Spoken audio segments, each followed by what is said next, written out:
Saya akan mulai untuk share dulu.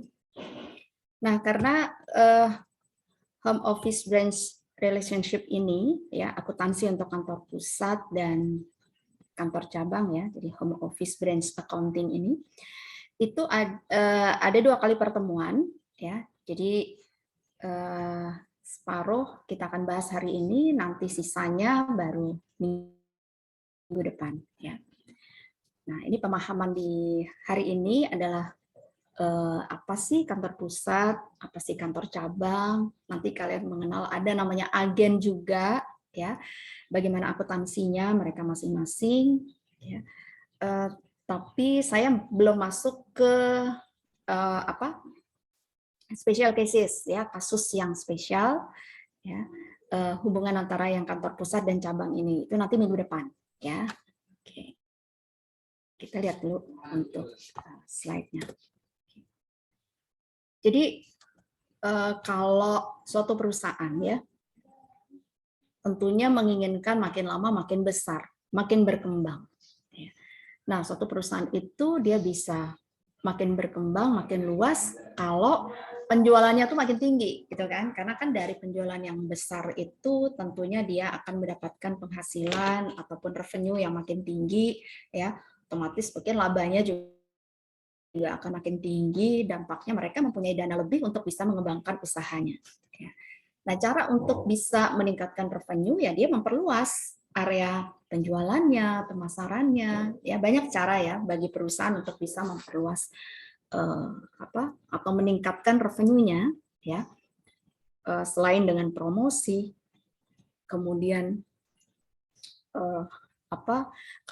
kalau sekarang mungkin zaman sosial media ya, didukungnya dengan teknologi ya, kita share misalnya dengan melalui Instagram, TikTok dan sebagainya sehingga akhirnya penjualan dari produk itu bisa meluas ya. Kalau dulu secara konvensional mereka harus mungkin promosinya door to door gitu ya, atau mungkin membuat suatu pameran dan sebagainya ya. Jadi itu cara suatu perusahaan untuk meningkatkan penjualan ya. Nah, ini dikatakan perluasan area pemasaran tidak cukup dengan perjalanan keliling karyawan ya dari si kantor pusatnya, misalnya dia di Jakarta, ya dia keliling untuk memasarkan produknya. Indonesia tahu sendiri dari Sabang sampai Merauke, ya itu kan berbiaya mahal sekali kalau karyawannya itu harus memasarkan mulai dari Sabang sampai Merauke, mereka menugaskan marketingnya untuk ke sana kemari gitu ya. Kalau dulu ada penggunaan katalog ya, sekarang memang jauh lebih mudah dengan perkembangan teknologi ya. Selain tadi dengan melakukan melalui sosial media, mereka juga bisa membuat suatu website sehingga dengan cara pemasaran yang sosial media tadi ya, mereka yang mungkin ingin mengetahui informasi mengenai perusahaan tersebut bisa membuka di website. Ya, itu cara-cara yang baru ya. Kalau cara konvensional ini tadi ya, marketingnya kita harus datang ke lokasi, door to door dan sebagainya. Ya. Nah, salah satu cara juga untuk meningkatkan penjualan itu adalah dengan membuka suatu perwakilan-perwakilan di daerah ya, atau di tempat di mana diperkirakan potensinya itu tinggi di situ. Jadi walaupun sekarang sudah perkembangan teknologi yang pesat seperti itu ya, kadang-kadang perusahaan juga butuh ada suatu istilahnya tuh apa ya, cabang ya berarti ya mungkin ya, pos penjualan ya. Jadi semuanya nggak harus terpusat di misalnya di Jakarta, di ibu kota gitu ya, tapi ada juga cabang-cabangnya misalnya di setiap provinsi mereka punya perwakilan. Sehingga kalau misalnya ada komplain mengenai produk tersebut, atau misalnya adanya suatu negosiasi pembelian yang besar dan sebagainya, mereka bisa dengan cepat untuk sampai ke konsumen tersebut. Gitu. Jadi ini yang kita bicarakan adalah pembukaan kantor cabang ataupun agen gitu ya di daerah-daerah yang potensi penjualannya tinggi itu masih diperlukan ya. Nah, yang akan kita pelajari hari ini adalah akuntansinya. Gimana sih pencatatannya ya? Karena kan berarti di sini ada perwakilan si kantor cabangnya ya berarti mereka juga harus melakukan suatu pencatatan. Sementara di sini di kantor pusat mereka juga membuat suatu pembukuan, ya. Nah, bagaimana pencatatan akuntansinya di sini? Apakah ini sama dengan kemarin kan sebelum UTS ataupun di AKL 1 kalian belajar mengenai konsolidasi, ya. Nah, apakah ini sama dengan konsolidasi, ya? Nah, mungkin berpikirnya seperti itu. Kenapa harus ada kantor pusat, kantor cabang? Kemudian kemarin kalian juga sempat mempelajari konsolidasi, ya. Ini kan juga hubungan antara perusahaan induk dengan anak, gitu kan? Ya. Mungkin ada yang mau menjawab perbedaan induk, anak, dan kantor pusat, kantor cabang. Ada yang bisa menjelaskan? Mungkin pemahaman awal aja, ya nggak harus secara detail seperti apa. Kalian mendengar induk, anak dengan kantor pusat, kantor cabang dalam mindset kalian itu tuh sebenarnya seperti apa hubungannya? Silakan. Ada yang mau berpendapat, menjawab? Izin, Bu. Yuk, silakan, Kevin. Mungkin kalau untuk kemarin tuh induk dan anak tuh dia lebih ke entitas yang berbeda gitu loh, Bu. Induk sama anaknya. Kalau yang cabang ini dia tuh masih dalam satu entitas yang sama gitu, Bu. Ya. Menurut saya seperti itu. Oke, ya. Jadi kuncinya di situ. Ya, kalau hubungan antara kantor pusat, kantor cabang yang akan jelaskan hari ini, ya, ini mereka masih merupakan suatu entitas yang sama. Ya, jadi ada di satu entitas, sebentar, ini sama. Ya, dari entitas yang sama, ya. Jadi ini ada kantor pusatnya, ya, dan mereka kantor cabang ini masih di PT yang sama, gitu ya. Perusahaannya sama, entitasnya sama, ya. Sedangkan kalau yang induk anak, mereka ini merupakan suatu entitas yang berbeda, ya. Nah, cuman si induknya di sini dia melakukan investasi, jadi ini dianggap sebagai anak perusahaan. Tapi mereka karena entitas yang berbeda, mereka juga buat laporan pembukuan sendiri, laporan keuangan sendiri, gitu. Ya, jadi katakan misalkan mereka tidak lagi berinvestasi di situ, gitu ya, itu si perusahaan anaknya ini dia masih tetap eksis, masih tetap beroperasi. Gitu. Ya, tapi kalau yang kantor pusat, kantor cabang, ya begitu misalnya terjadi masalah di satu perusahaan, kemudian perusahaannya misalnya dilikuidasi, ya sudah, tutup semua nih antara kantor pusat, kantor cabang. Ya, beda dengan yang antara induk anak tadi, ya. Oke. Ya. Saya lanjutkan lagi di sini. Jadi dikatakan di sini penetapan pusat penjualan di beberapa wilayah dapat digunakan sebagai alat untuk mencapai tujuan pemasaran. Ya, kemudian aktivitas pemasaran dapat dilakukan melalui kantor cabang dengan arahan tentunya ya dari kantor pusat karena mereka merupakan satu entitas yang sama, ya. Dan dikatakan kesepakatan dengan pelanggan tidak harus dilakukan melalui kantor pusat tapi juga bisa dilakukan di cabang. Sehingga ada suatu penghematan dari sisi waktu, ya. Kita juga bisa mengejar konsumen itu lebih cepat, ya, dibanding dengan misalnya perusahaan pesaing yang nggak punya kantor cabang di daerah itu. Gitu. Karena kan mereka biasanya masyarakat lokal akan lebih memilih ya untuk melakukan suatu transaksi yang kita bisa lihat nih perusahaannya itu ada loh di sini perwakilannya, sehingga mereka merasa yakin si konsumen itu kalau terjadi sesuatu mereka bisa komplain ke perusahaan itu, ya. Kan kebayang kalau misalnya kita beli online aja ya, kita nggak tahu perwakilannya di mana, ya. Kalau barangnya murah, barangnya nggak terlalu mahal, ya mungkin kita masih percaya untuk beli secara online seperti itu.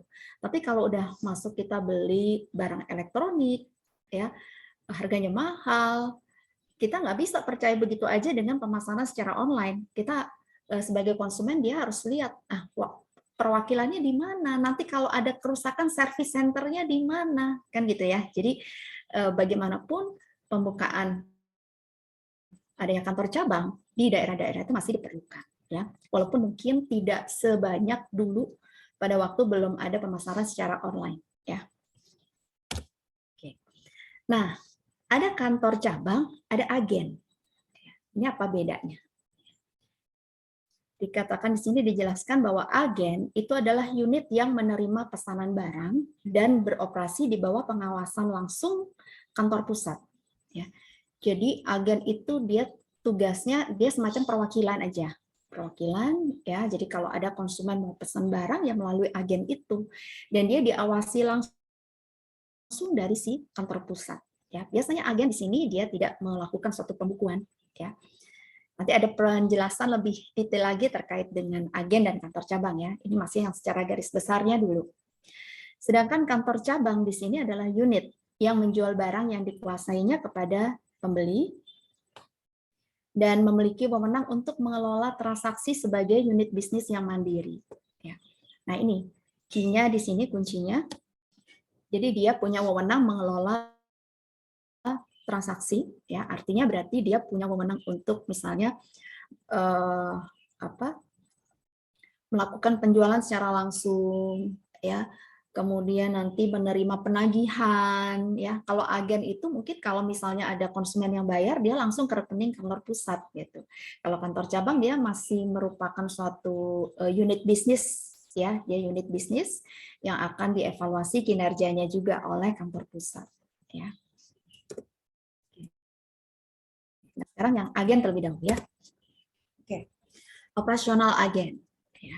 Jadi tadi kan dikatakan bahwa agen itu adalah unit penjual lokal dengan arahan kantor pusat ya. Jadi ada pengarahan dari kantor pusat untuk misalnya pemasarannya harus seperti apa, kalau misalnya ada pesanan harus bagaimana ya, apa yang harus dicatat gitu ya.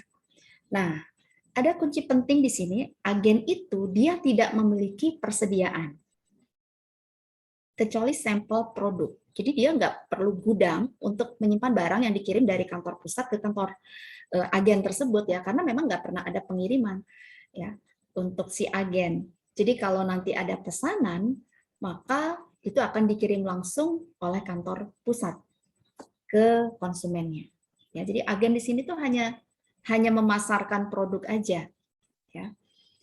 Kegiatan promosi sendiri itu juga ditangani oleh kantor pusat. Artinya arahannya dari kantor pusat, misalnya agen yang itu harus misalnya ada pameran ya, oke, nanti datang ke sini, ini tools untuk pemasarannya ya atau alat-alat untuk pemasarannya itu nanti dikasih dari kantor pusat ya.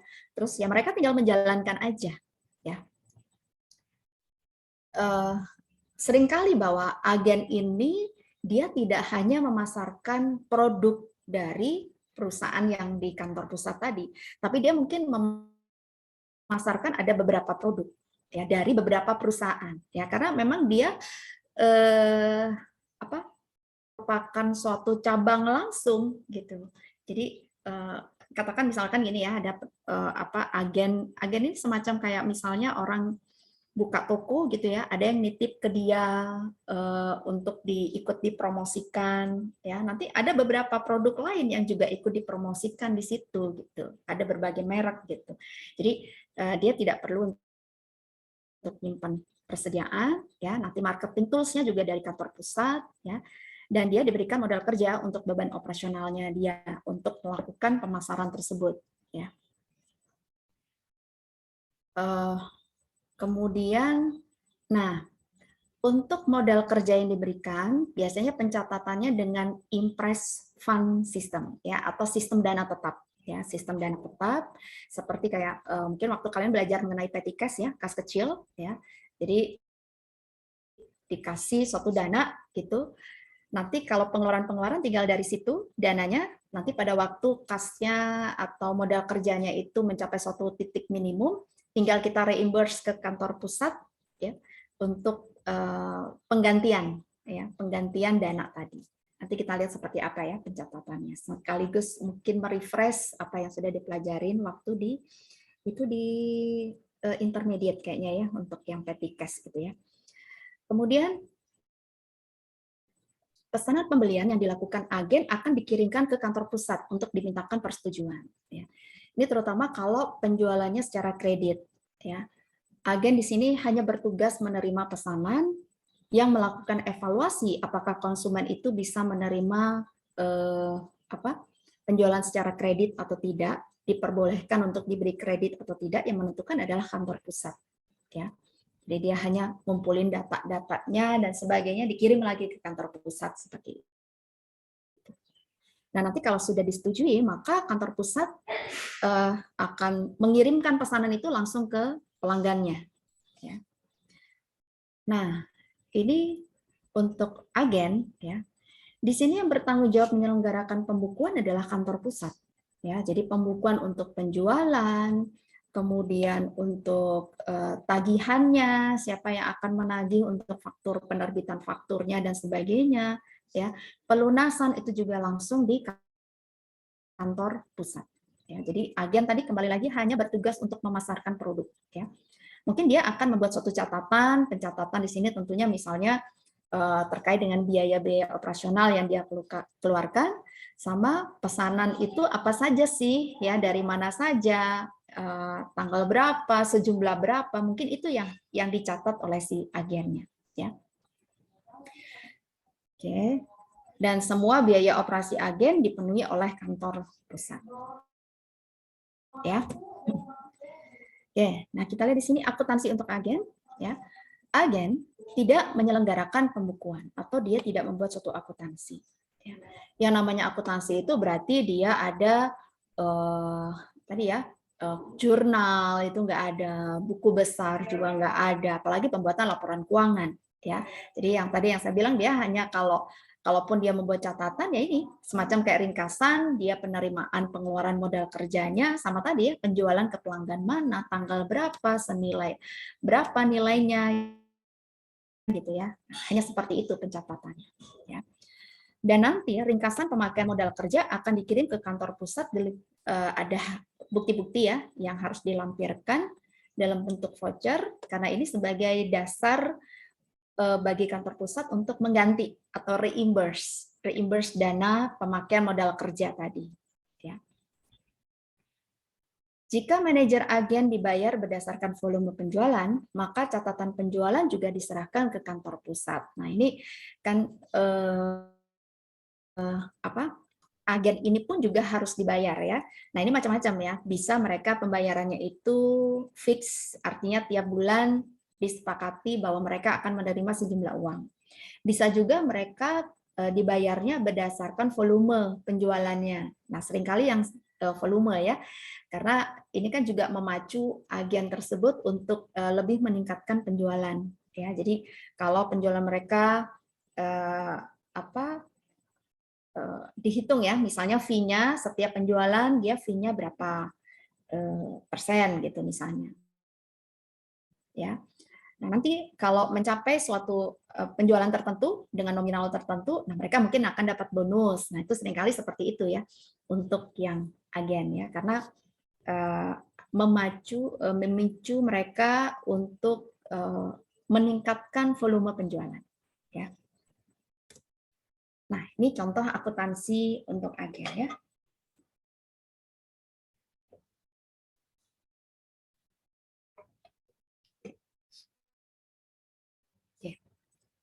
Kita lanjutkan ya. Jadi ketika diserahkan modal kerja atau working fund, kantor pusat di sini mencairkan cek sejumlah dana yang ditentukan dan dikirim ke agen ya.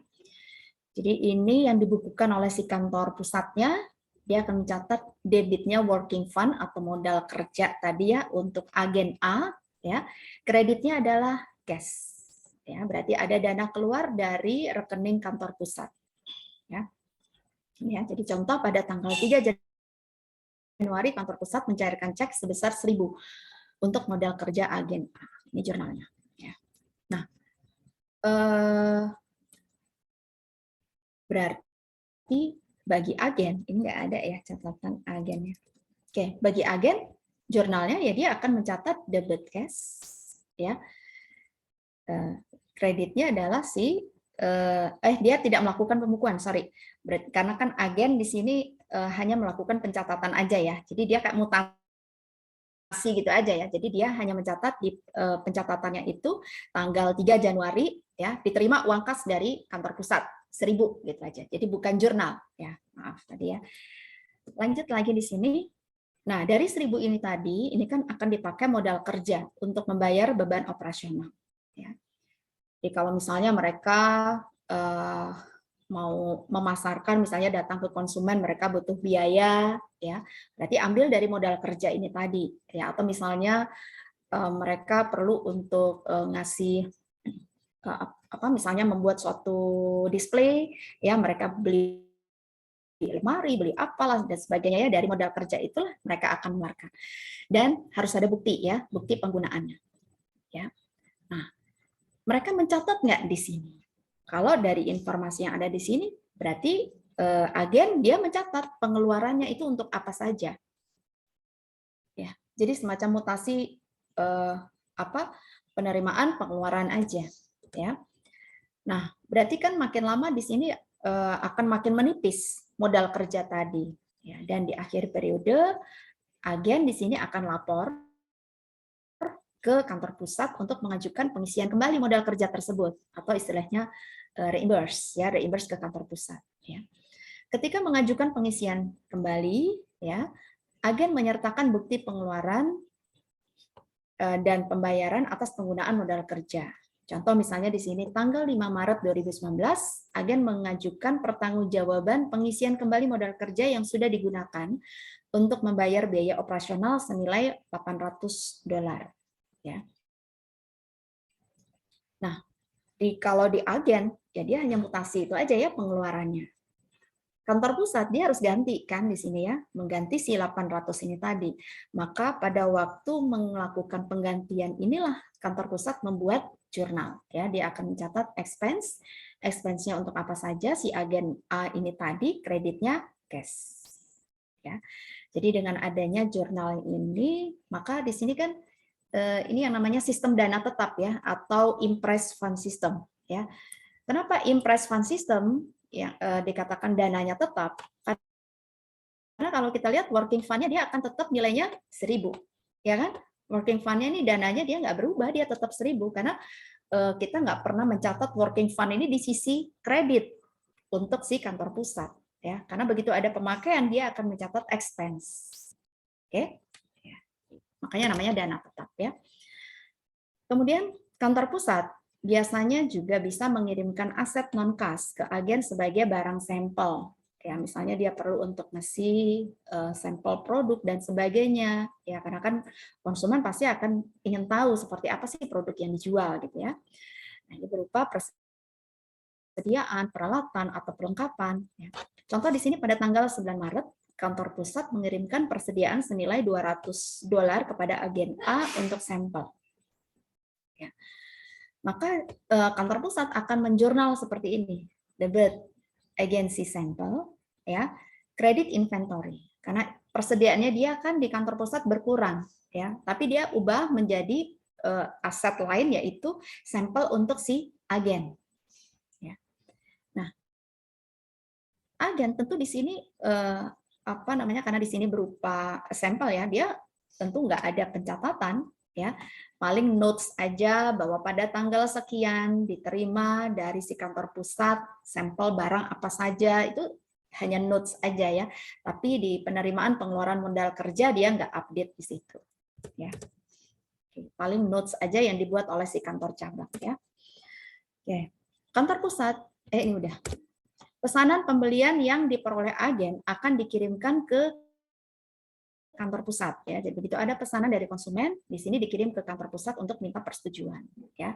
Terutama di sini tadi yang saya sampaikan kalau penjualannya secara kredit. Kalau secara tunai, saya rasa langsung di ACC, ya, karena kan si konsumen itu bisa langsung melakukan pembayaran pada si kantor pusat gitu. Tapi kalau misalnya dia ingin membelinya secara kredit, perlu ada suatu evaluasi dulu oleh si kantor pusat apakah bisa diberikan kredit atau tidak.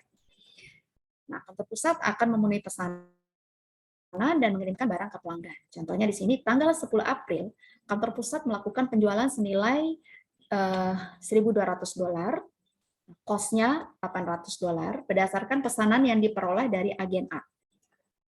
Jurnal yang dibuat adalah debit account receivable, kreditnya sales agen A, ya, sama seperti biasa nih, seperti kalau kita melakukan penjualan, ya.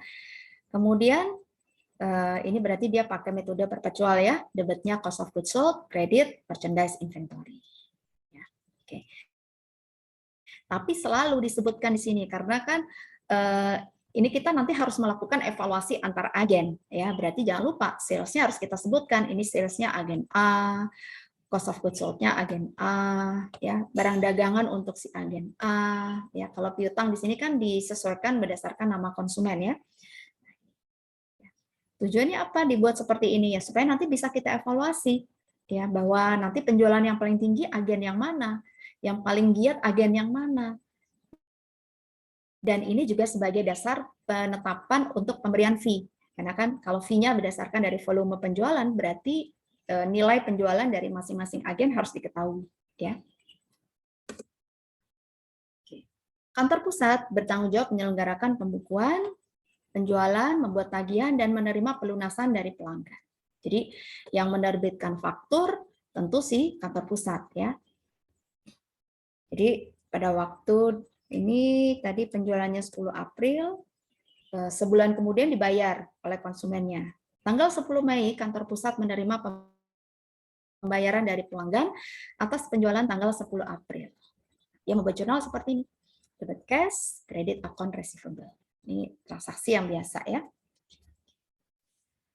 Nah, pada akhir periode sekarang, ya, di akhir periode, jika kantor pusat menyajikan transaksi agen seolah transaksinya sendiri, maka akan dilakukan penutupan akun-akun transaksi agen dan dilanjutkan penutupan akun kantor pusat. Ya, jadi ini maksudnya kan selama ini kita dalam menjurnal itu kan ya ada yang ini ya, ada agen A, salesnya agen A, nanti barang dagangan agen A gitu ya. Nah ini kita tutup ya. Sebenarnya metode penutupannya sama seperti kayak yang kalian pelajari di pengantar akuntansi ya, closing entry untuk suatu perusahaan ya pasti kita akan pertama menutup seluruh revenue, seluruh sales, menutup seluruh expense ya. Jadi akun-akun yang sifatnya temporal, ya, akun yang sifatnya sementara, yaitu akun yang ada di income statement dan kalau ini cuma income statement aja ya berarti ya, itu harus di close, harus ditutup, ya. Nah, kalau kita lihat di sini ya, ini metodenya kan sama ya, jurnal penutup yang dibuat si kantor pusat, debit sales, credit income summary. Keduanya di sini ditulis agen A.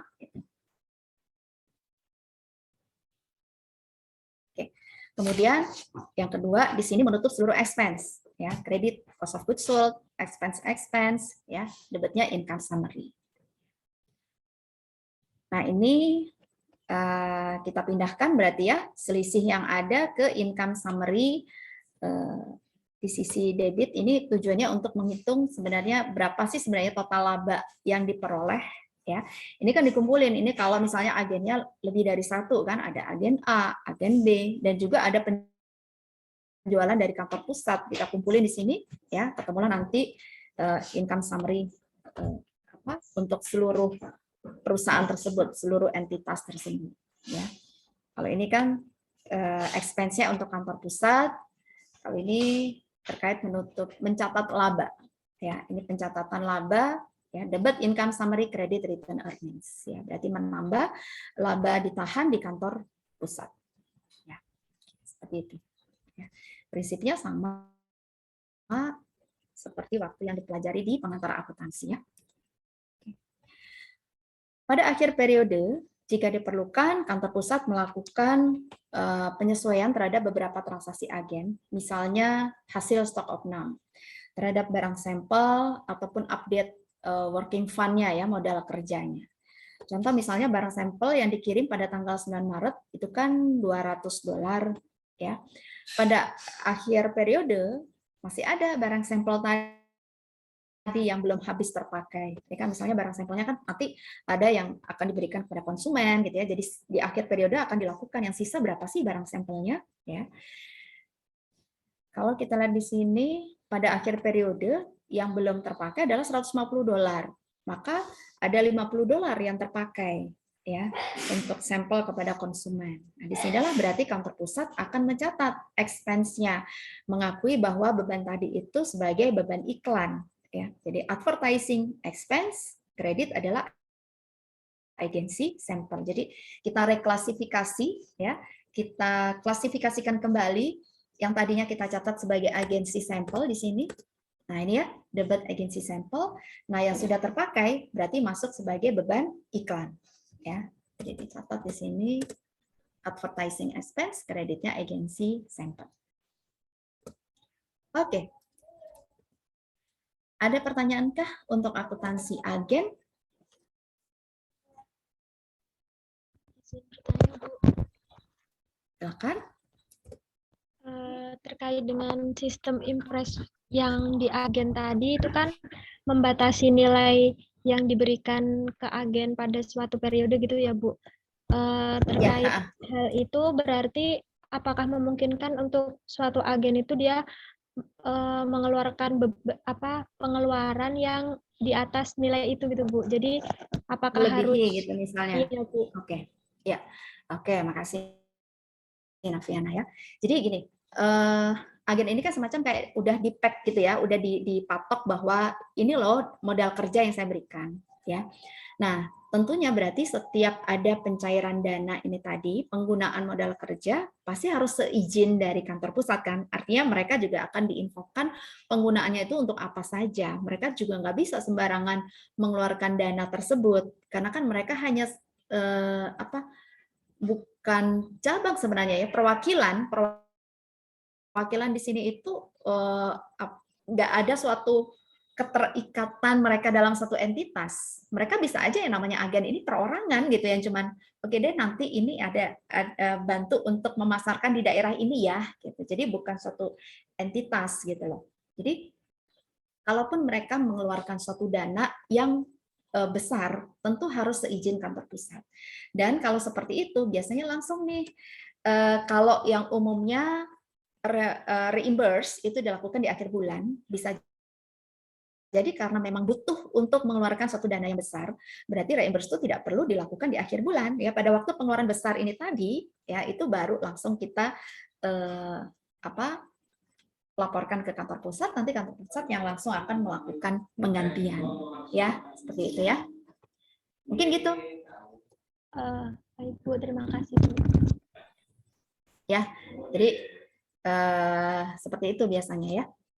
Apalagi kalau nilainya besar, pasti harus dengan persetujuan kantor pusat seperti itu. Ya, karena mereka kan kantor pusat sudah memperkirakan dana mereka itu biasanya berapa, ya sehingga untuk keperluan apa ya, sehingga rata-ratanya itu sudah diketahui.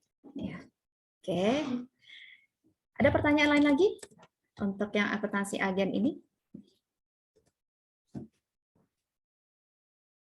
Nggak ada. Oke, selanjutnya sekarang yang kantor cabang ya. Nah, kantor cabang beroperasi di sini sebagai unit bisnis yang terpisah ya. Jadi entitas yang bukan entitas, sorry, unit bisnis. Unit bisnis itu berarti dia masih dalam satu entity ya. Cuman dia terpisah, artinya berarti walaupun dia masih dikendalikan oleh kantor pusat ya, tapi mereka punya kewenangan untuk mengelola dan mengelola unit bisnis tersebut ya, dan membuat keputusan biasanya di masing-masing cabang itu mereka diberikan limit kekuasaan. Nah, ya limit kekuasaan ya. Jadi seperti misalnya pengeluaran dana ya sampai dengan level tertentu nggak perlu persetujuan kantor pusat, cukup kantor cabang yang menyetujui gitu. Atau misalnya penjualan kepada konsumen, kalau konsumennya sudah masuk dalam list dan nilai penjualan secara kreditnya masih dalam batas nilai yang ditentukan oleh kantor pusat, ya sudah nggak perlu persetujuan kantor pusat, langsung aja kantor cabang melakukan penjualan kredit kepada konsumen tersebut. Nah, itu yang kantor cabang ya. Jadi ada suatu kewenangan terhadap pengelolaan dan keputusan operasional cabang. Ya, walaupun secara umum kebijakan dan prosedurnya masih ditetapkan oleh kantor pusat. Ya. Kas dan barang dagang serta aset lainnya disuplai dari kantor pusat. Ya, karena kan namanya mereka perwakilan ya. Jadi kantor pusatnya masih yang membeli langsung misalnya dari pabrik atau distributor gitu ya, nanti mereka lah yang akan mengirimkan kepada kantor cabang ya. Nah, ini mungkin yang berbeda dengan kayak tadi agen ya. Kantor cabang di sini dapat membeli barang dagangan dari pemasok lain. Jadi barang dagangan yang mau dijual itu nggak hanya yang berasal dari kantor pusat ya. Kalau memang ada suatu kebutuhan dan dirasa bahwa pembelian langsung dari kantor cabang itu lebih murah gitu ya, mungkin dari sisi transport ya kantor pusat akan menyetujui untuk beli barang dagangan yang akan dijual ini tadi dari supplier lain, jadi nggak harus nunggu dari kantor pusat ya. Kemudian kantor cabang dapat mengirimkan barang dagangan langsung ke pelanggan, mengirimkan tagihan, dan dia menerima pembayaran ya. Kantor cabang juga dapat menggunakan rekening cabang di bank untuk menerima pelunasan pembayaran dan juga membayar tagihan-tagihan untuk kantor cabang. Jadi mereka semacam unit bisnis yang terpisah, ya. Mereka membuat pembukuan juga sehingga mereka bisa mempertanggungjawabkan sendiri ya pengelolaan dana yang diberikan kepada mereka ya, apakah cabang mereka ini nanti dianggap masih menguntungkan atau tidak ya, karena kan mereka mengelola sendiri unit bisnis tersebut ya, dengan dipimpin berarti di sini ada pimpinan cabang ya, pincapnya.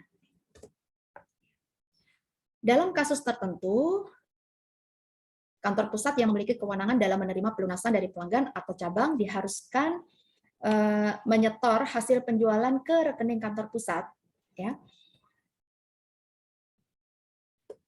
dan menetapkan modal kerja untuk cabang dengan sistem tetap atau impress fund.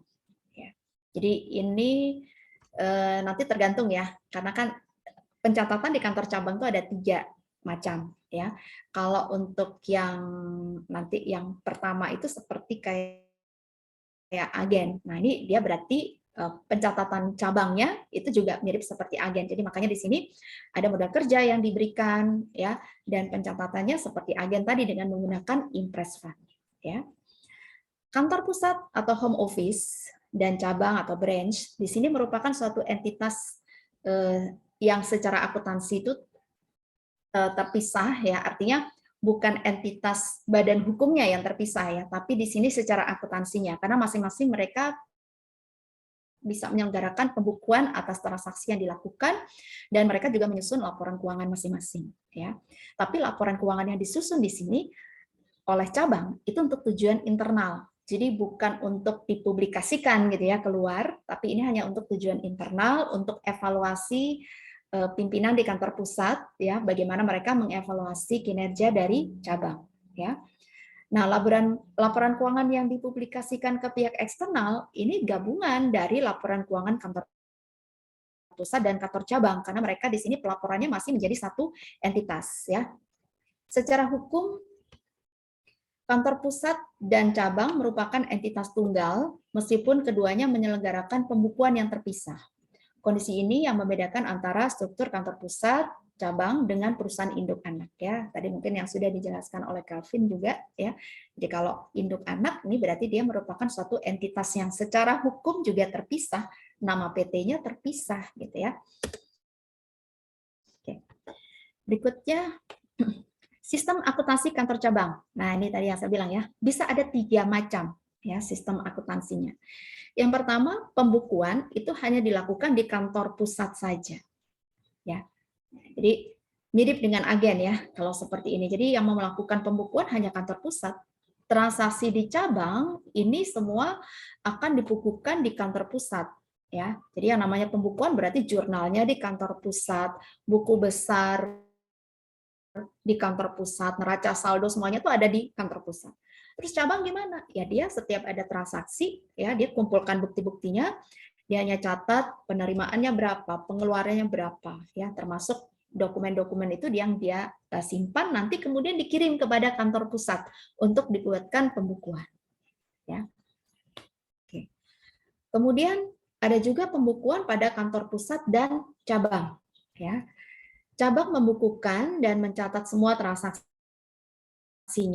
ya. Kemudian mengirimkan kopi dokumen transaksi ke kantor pusat, dan oleh kantor pusat, transaksi cabang akan dicatat pada buku yang terpisah atau dimasukkan ke dalam buku besar umum kantor pusat.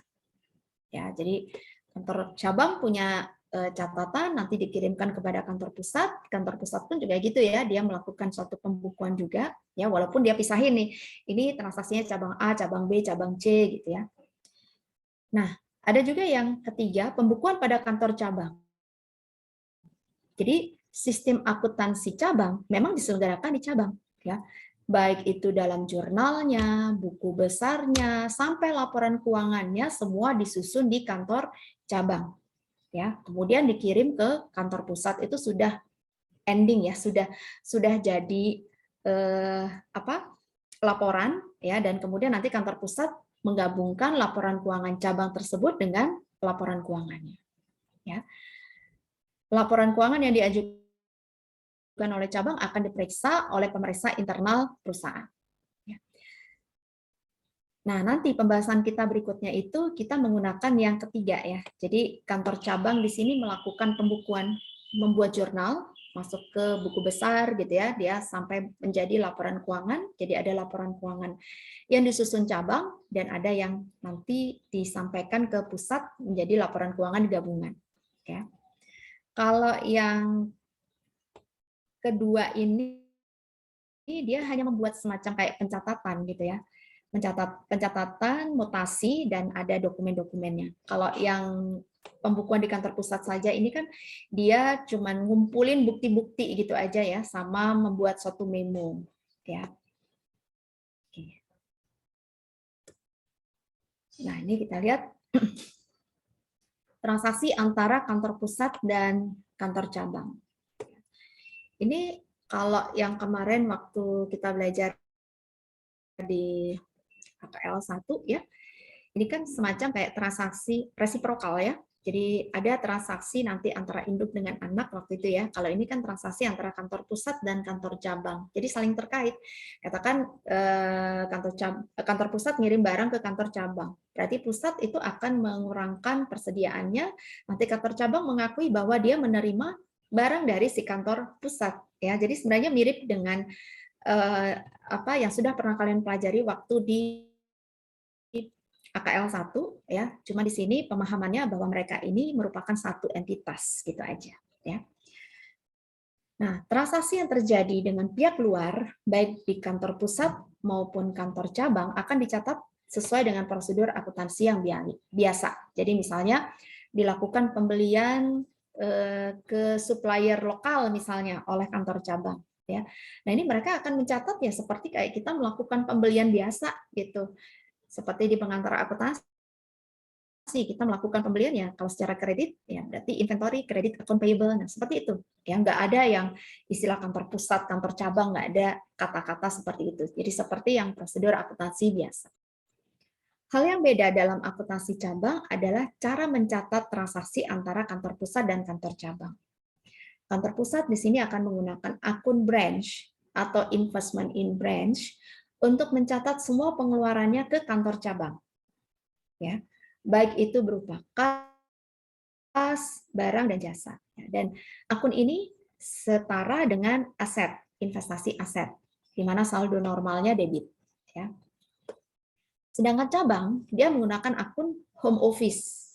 Ya. Home office ini setara dengan equity, apa ya, jadi semacam kayak penyertaan gitu ya, jadi ekuitas, modal gitu.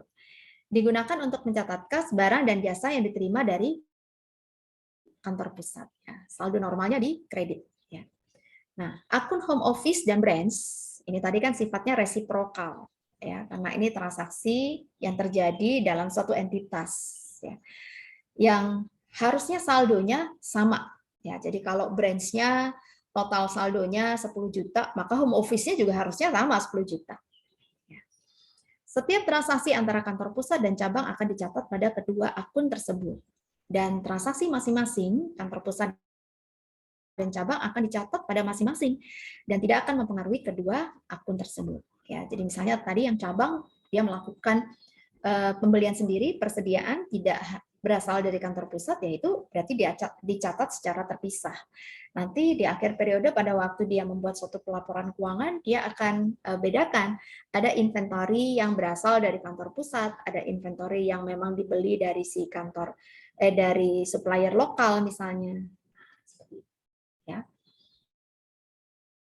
Jadi akan dicatat seperti ini di kantor pusat, ya. Berarti kalau di kantor pusat cabang itu nggak cuma satu ya, bisa jadi ada 2, ada 3, ada 5 misalnya. Dia akan catat seperti ini, branch mana, branch A, branch B, branch C dan sebagainya.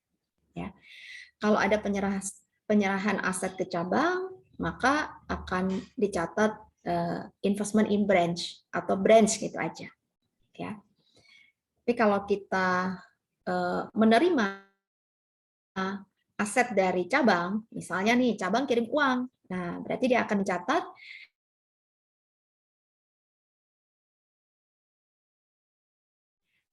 sebaliknya bagi si kantor cabang, dia ada akun home office.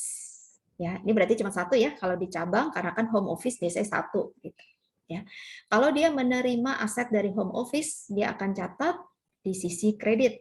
Ya, debitnya berarti asetnya ya, berarti dia misalnya menerima persediaan dari kantor pusat, berarti debit inventory, kreditnya home office. Ya.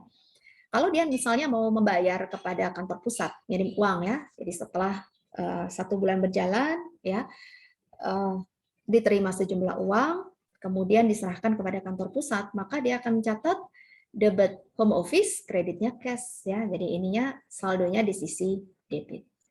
Oke.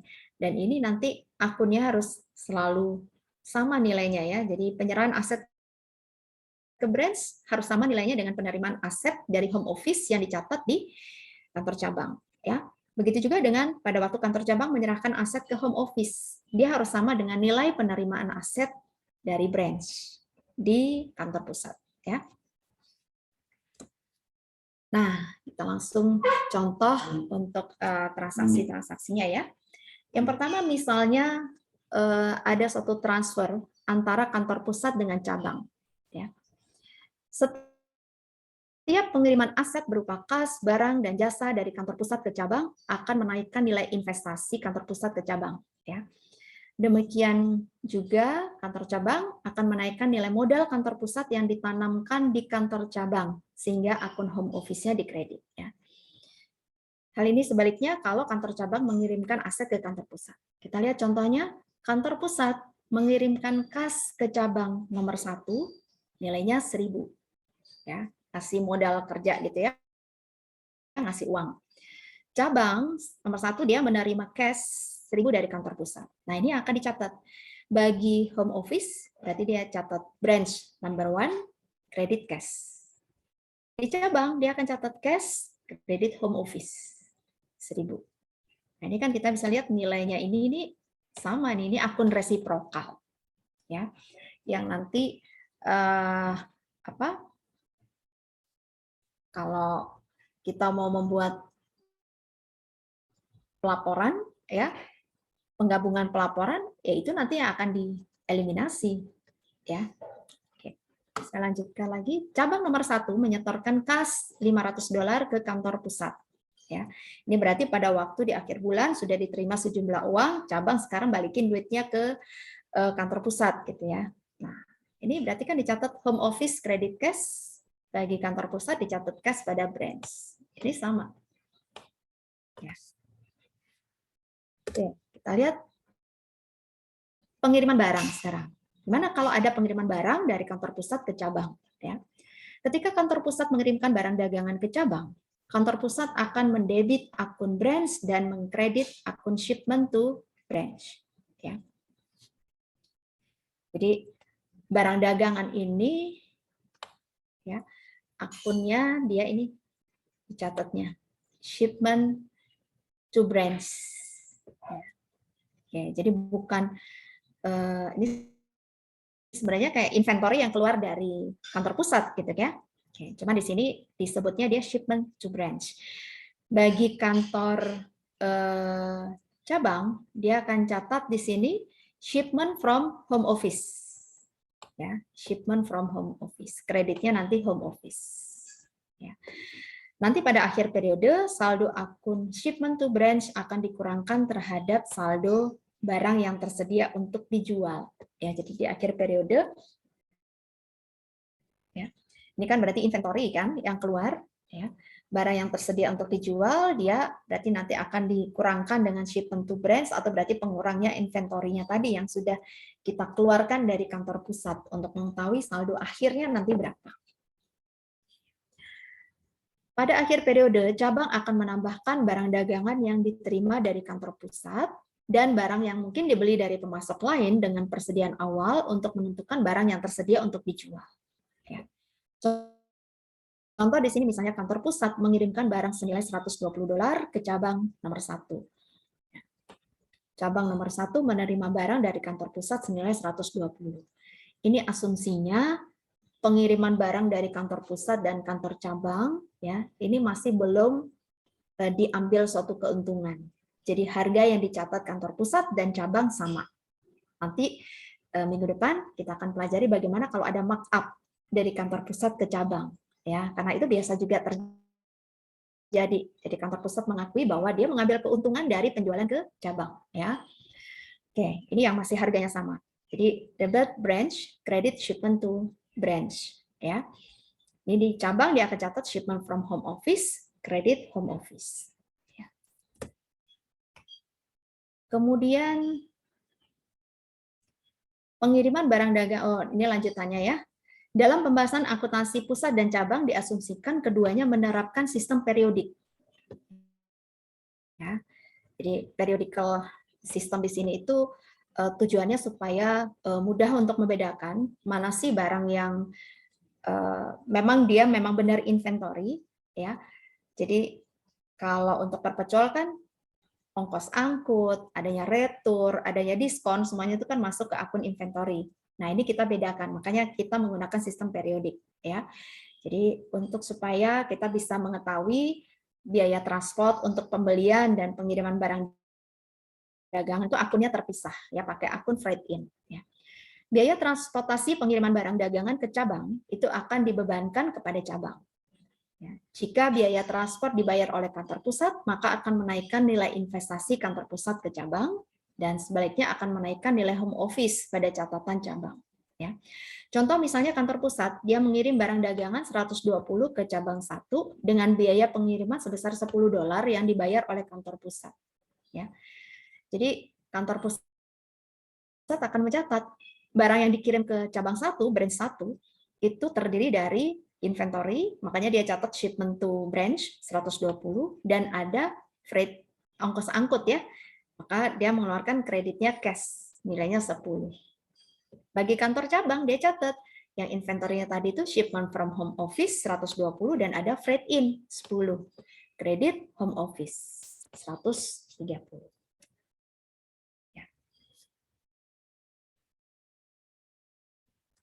Nah, ini tadi di akhir periode, ya, saldo akun shipment to branch itu akan dikurangkan terhadap saldo barang yang tersedia untuk dijual pada kantor pusat.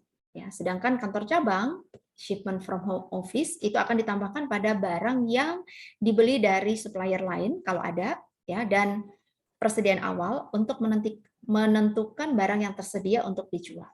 Jadi misalnya ini home office, ini branch, ya. Beginning inventory, ditambah purchase, ini kan biasa ya, kalau untuk yang periodik, tambah freight in, kalau ada retur berarti kurangi retur, kurangi diskon, gitu ya. Nah, ini yang tadi disebut, shipment to branch itu akan mengurangkan persediaan yang di kantor pusat. Ya. Karena kan berarti barangnya keluar dari kantor pusat dikirim ke cabang. Sedangkan si cabang, shipment from home office, ini menambah saldo awal, tambah pembelian, tambah freight in, tambah shipment from home office, tambah freight in, ini merupakan good available for sale bagi keduanya. Ya. Nanti dikurangi ending inventory, berarti ending inventory itu yang terjual tadi, ya. Karena ini yang kalau shipment to branch itu kan berarti baru pengiriman ke cabang. Yang real terjual itu berarti kan yang terjual kepada pihak eksternal perusahaan, ya.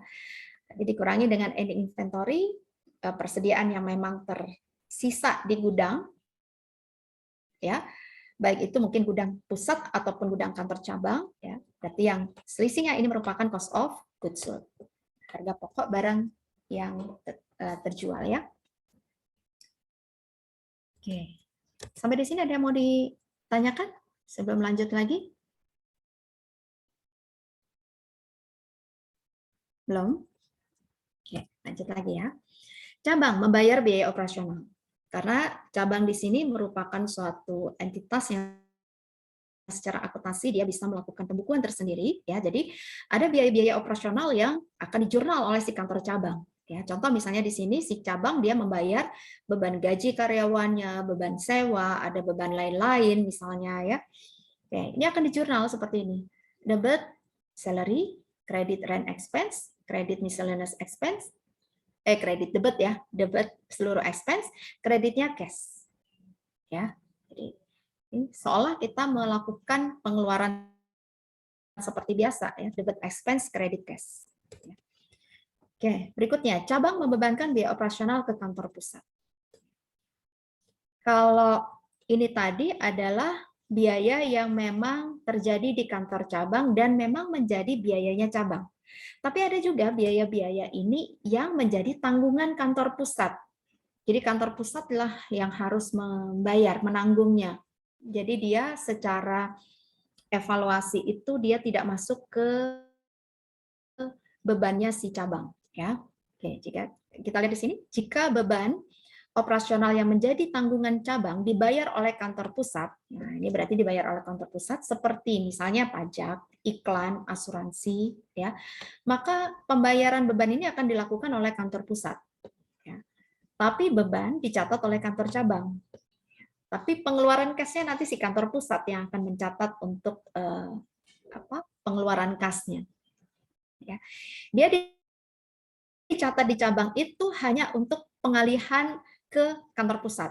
Ya, jadi dia akan menjurnal nanti ini seperti ini ya. Kita lihat dulu penjelasannya ya. Cabang akan mencatat biaya-biaya tersebut yang digunakan dalam operasional cabang dengan mendebit expense dan kreditnya adalah home office. Ya. Karena dibayar oleh kantor pusat, bukan cash. Ya, kalau cash berarti dibayar oleh kantor cabang. Kantor pusat akan mendebit branch dan mengkredit akun yang sesuai yang terpakai oleh cabang tadi. Ya, bisa prepaid, payable, ya, akumulasi depresiasi. Oke. Contoh misalnya cabang 1 membebankan biaya operasional cabang ke kantor pusat. Ya, ada asuransi aset, ada pajak cabang, ada biaya iklan. Ya. Maka akan dijurnal seperti ini. Debit insurance expense, tax expense, advertising expense, kreditnya ke home office. Ya. Bagi home office dia akan catat berarti pengalihan dari branch 1 tadi 300. Sebentar. Kemudian ini prepaid ya.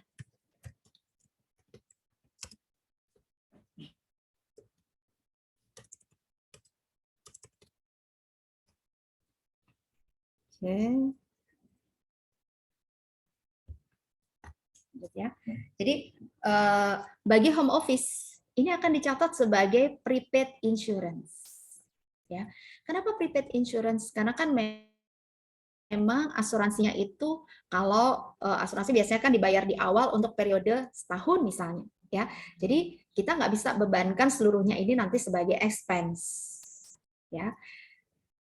Bagi si kantor pusat ya, jadi nanti akan yang dibebankan sebagai expense ya tergantung dari pemakaian. Kalau ini si cabang dia membebankannya ke kantor pusat ya, jadi dia nggak masalah mau catatnya insurance expense, tax expense, advertising expense gitu ya. Tapi ini bagi si kantor pusat dia mencatat itu sebagai prepaid insurance, prepaid advertising. Ya.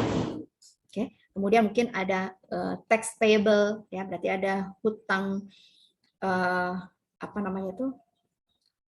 Ini mungkin bukan tax payable ya, berarti semacam kayak prepaid tax ya, karena di sini kan dicatatnya sebagai tax expense. Ya. Nah nanti yang dibayar oleh si kantor pusat ya berarti di pembukuan dia bayar seperti biasa. ya berarti prepaid insurance, nanti ada jurnal lagi di kantor pusat, prepaid insurance, mungkin ada tadi teks ini ya, debit lagi prepaid advertising, kreditnya cash. Ya, karena kan memang dia yang melakukan pembayaran. Ya. Cuman modelnya dia kayak ditransfer dari kantor cabang, ya akunnya ditransfer ke kantor pusatlah yang akan mencatat biaya tersebut. Ya. Berikutnya, cabang mencatat penjualan. Ya, jadi karena cabang di sini merupakan suatu entitas yang boleh untuk melakukan penjualan sendiri, ya, termasuk di sini menerima penagihan dari hasil penjualan tersebut. Ya, cabang punya kewenangan untuk melakukan penjualan sampai melakukan penagihan piutang. Ya, maka cabang akan mencatat penjualan dan penerimaan piutang seperti biasa. Toh misalnya cabang 1 menjual barang dagangan secara kredit senilai 2.000 dan menerima pelunasan langsung dari pelanggan. Ya. Dia akan catat seperti penjualan biasa, ya, account receivable, credit sales, ya. Nanti pada waktu dilunasin berarti debit cash, credit account receivable. Ya. Seperti biasa. Dan di sini nggak melibatkan transaksi dengan home office karena semuanya dilakukan di cabang sampai dengan pembayarannya juga di cabang. Kecuali kalau misalnya, ya, penjualan itu kemudian dia bayarnya langsung ke kantor pusat misalnya, berarti nanti ada pencatatan dengan yang home office, ya. Nah, kalau yang ini karena semua dilakukan di cabang, ini biasanya nanti di akhir periode baru dilakukan penjumlahan seluruhnya, baru nanti dikirim berapa uang yang tersisa ini tadi yang mau dikirim ke kantor pusat. Ya, hasil penjualan yang mau dikirim ke kantor pusat berarti semacam kayak pengiriman uang ke kantor pusat. Nah, ini berarti kita refer lagi ke yang sebelumnya yang nomor 1. Nah, ini kan dia pengiriman balik uang ke kantor pusat kan setelah adanya penjualan, ya. Di akhir periode nanti dikumpulin berapa nilainya dikirim uangnya, ya. Lanjut lagi. Nah, ini pembelian aset tetap, ya. Jadi yang namanya dia kantor, ya, pasti akan ada suatu aset tetap di situ, seperti misalnya dia beli meja, beli kursi, beli lemari, beli laptop misalnya. Nah, ini yang disebut sebagai fixed asset, ya. Pembelian aktiva tetap itu bisa dibukukan di kantor pusat atau oleh kantor pusat, ada juga yang oleh kantor cabang. Ya, ini kita mulai dari yang kantor pusat. Ya. Pembelian aset tetap biasanya dicatat di pembukuan kantor pusat. Ya. Dan prosedur ini diikuti dengan penerapan kebijakan penyusutan yang seragam untuk kelompok aset, baik yang dipakai oleh cabang maupun pusat. Ya. Ketika peralatan itu dikirim dari kantor pusat ke cabang, maka baik kantor pusat maupun cabang tidak melakukan pencatatan atas pengiriman tersebut, ya. Karena kan memang dibukukannya di kantor pusat. Jadi saat barang itu dikirim ke kantor cabang, ya kantor cabang nggak usah mencatat apapun karena kan peralatannya sudah dicatat di kantor pusat, ya. Kantor pusat pun juga gitu, barang yang dikirim ke kantor cabang ini nggak usah ada pencatatan. Tapi nanti di akhir periode, cabang yang menggunakan peralatan itu akan mencatat beban penyusutannya. Ya, jadi dia pakai barang, nggak nyatet asetnya, tapi nyatet bebannya. Ya, dia akan catat di sini depreciation expense, credit home office. Kantor pusat pun juga gitu, di akhir periode dia akan mencatat akumulasi depresiasinya. Debitnya adalah branch, ya. Oke. Jadi contoh di sini misalnya kantor pusat membeli peralatan $300 dan disusutkan 3.000 ya, $3.000 dan disusutkan $300 pada akhir periode. Ya, jadi pada waktu dia dibeli karena dibukukan di kantor pusat maka dicatat di sini di kantor pusat equipment credit cash. Branch nggak mencatat apapun. Akhir periode baru dicatat di sini bahwa depreciation expense itu ditanggung oleh kantor cabang, kreditnya home office. Home office dicatatnya branch, kreditnya akumulasi depresiasi. Ya. Jika kantor cabang diperbolehkan untuk mencatat aset tetap yang digunakannya, ya, maka pada saat kantor pusat mengirimkan aset tetap ke kantor pusat, ke kantor cabang ini kayaknya ya. Ya, maka pada saat kantor pusat mengirimkan aset tetap kantor pusat, ya, mengirimkan aset tetap kantor pusat, ya, akan mencatat kenaikan nilai branch di debit dan mengkredit aset tetap yang dikirimkan ke cabang. Ya, jadi maksudnya cabang bisa saja diperbolehkan untuk mencatat aset tetap tersebut di pembukuannya. Ya, kalau memang cabang diperbolehkan, maka akan dicatat seperti ini ya. Equipment, kreditnya home office senilai nilai aset tersebut. Ya. Dan cabang akan mencatat kenaikan nilai home office. Ya, berarti kan kredit ya, dan mendebit aset tetap. Selanjutnya, pada akhir tahun, ini dulu, kantor pusat akan mencatat debit branch, kredit equipment. Berarti equipment yang tadinya dicatat di kantor pusat dialihkan ke cabang. Ya, jadi dianggap sebagai investasi di cabang. Ya, makanya di sini debitnya branch. Pada akhir tahun, cabang akan menyusutkan seperti jurnal penyesuaian untuk penyusutan. Jadi dia langsung aja kayak jurnal penyusutan biasa, karena di sini kan berarti asetnya ada di dia, penyusutannya juga dia yang melakukan. Maka jurnalnya seperti kita menjurnal depresiasi biasa, depreciation expense, kredit, akumulasi, depresiasi. Ya. Contoh ini ya. Oke. Beda dengan yang ini tadi ya, karena asetnya dicatat di pusat, maka pada waktu depresiasi, kreditnya itu home office. Ini tujuannya adalah untuk menunjukkan bahwa ada loh keterkaitan antara kantor pusat dan cabang. Memang asetnya dibukukan di kantor pusat, tapi karena asetnya dipakai di cabang, maka cabanglah yang harus mencatat beban penyusutannya. Ya. Terus yang kedua, kalau yang kedua ini, ya asetnya memang sudah dicatatnya di cabang, jadi tanggung jawab untuk penyusutannya juga di cabang. Ya. Nah sekarang kalau pembelian asetnya dilakukan oleh kantor cabang, pembelian aset tetap oleh kantor cabang yang akan dicatat di buku kantor pusat saja, maka cabang akan mencatat home office dan kredit cash atau liability. Jadi ini kebalikan dari yang ini ya, pembelian aset oleh kantor pusat. Sorry, yang ini. Pembelian aset oleh kantor pusat tapi dicatatnya di cabang. Jadi ini yang pembelian aset oleh kantor cabang. Yang beli kantor cabang, tapi asetnya dicatatnya di kantor pusat. Ya kan? Jadi cabangnya yang ngeluarin uang, home office, credit cash. Tapi asetnya dicatatnya di kantor pusat, maka dicatatnya land credit branch. Ya. Oke.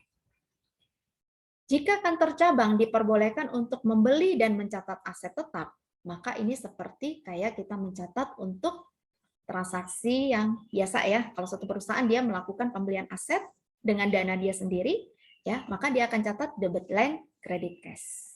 Ya, jadi nanti harus dilihat betul ya yang beli siapa, dicatatnya di mana ya, karena ini akan mempengaruhi jurnal yang harus dibuat. Ya. Emang kelihatannya ribet banget sih ini ya. Ada yang dicatatnya, ada yang cabang keluar uang, dicatatnya di kantor pusat, ada yang kantor pusat yang keluar uang dicatatnya di cabang. Ya memang seperti itu kalau hubungan suatu transaksi antara pusat dan cabang. Ya. Oke, berikutnya. Cabang membeli barang dagangan dari pemasok luar. Ya. Jadi cabang di sini akan mencatat pembelian ini seperti pembelian barang dagangan pada umumnya, ya dia akan catat purchase, kreditnya cash atau payable, ya jadi seperti biasa debit purchase, kredit account payable. Nanti pada waktu ada pelunasan ya dia account payable, kredit cash, karena dia akan diberi wewenang untuk mengelola sendiri entitasnya gitu ya. Nah sekarang penentuan laba rugi dari cabang ini di akhir periode, ya.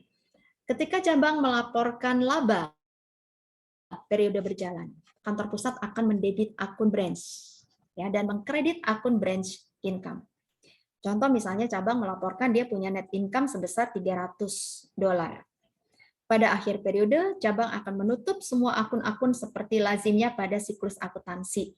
Ya, seperti yang tadi ya saya sampaikan, kita menutup seluruh sales, ya, menutup seluruh expense, ya. Ini di sini ada inventory beginning, ada inventory ending. Ini kan karena pencatatannya dia menggunakan periodik, ya, berarti nggak ada akun cost of goods sold. Beda dengan yang tadi, yang sebelumnya, karena kan dia menggunakan perpetual, maka pada waktu ada closing entry, dia langsung ada cost of goods sold. Nah, ini kan karena cost of goods sold-nya nggak ada, berarti kita harus menutup yang inventory awal, memunculkan inventory akhir, ini kan, ya, income summary, credit inventory beginning, kemudian memunculkan yang ending inventory akhir, ya, ending inventory, credit income summary, ya. Kemudian ini dia menutup seluruh expense, purchase dan shipment from home office, debitnya income summary, menutup seluruh sales, sales credit income summary. Nah, ini baru yang selisihnya ini, ya. Ini labanya, ya. Income summary, credit home office. Jadi home office di sisi kredit ini merupakan net income. Net income inilah yang kita pindahkan kepada kantor pusat. Dia akan dicatat branch, ngirim 300, kreditnya branch income. Ya, nah nanti akan digabung branch income yang dari branch nomor 1 berapa, income dari branch nomor 2 berapa, dari 3 berapa, income-nya kantor pusat berapa, itu akan menjadi laba entitas secara keseluruhan. Oke. Terakhir jurnal penyesuaian, ini rekonsiliasi. Jadi saldo akun home office yang tercatat di cabang dan juga branch di kantor pusat kadang tidak menunjukkan transaksi resiprokal. Ya, contoh misalnya kantor pusat sudah mengirim barang dagangan ke cabang, tapi barang itu mungkin belum diterima oleh si kantor cabang. Ya, mungkin masih dalam perjalanan atau mungkin ada yang keselip, ya, jadi belum tercatat di kantor cabang. Kantor pusat sudah mencatat pengiriman barang itu dengan mendebit branch dan mengkredit shipment to branch, tapi akun home office-nya belum dicatat, sehingga pada waktu dicocokkan nggak balance, ya, akun home office dan branch-nya berbeda. Nah, ini berarti harus ada penyesuaian, ya. Kita buat jurnal penyesuaian sebesar berapa sih selisihnya? Berarti akan dicatat di cabang yaitu shipment from home office, credit home office sebesar selisih yang terjadi. Ya. Karena ini kan angkanya memang harus sama, ya, karena dia resiprokal.